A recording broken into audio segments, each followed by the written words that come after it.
Бизге падышачылык жөнүндө айтып берчи. Дагы бир нерсе барбы? Коркпо, кичинекей үйүр.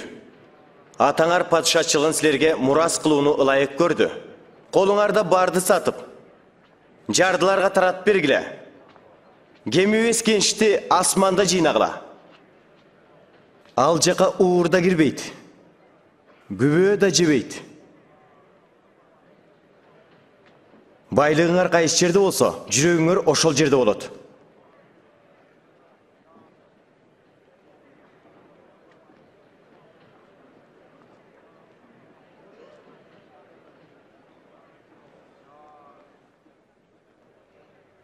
Аял, дартыңдан айыктың.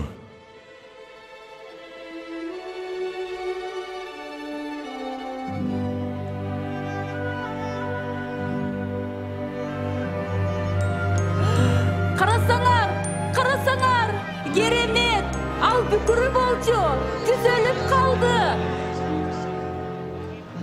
Теңирге даңк.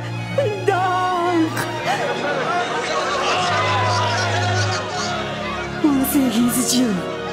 Устат, Кудайым жалгасын. Иш кыла турган 6 күн бар. Айууга ишемби күнү келбестен, ошол күндөр келгиле. Эки жүздүүлөр, өзүңөр ишемби күнү эшегиңерди акырдан чечип алып, сугарган жетелеп барбайсыңарбы? Шайтан 18 жылдан бери байлап жүргөн Ыбрайымдын ушул кызын ишемби күнү куткарса болбойт бекен.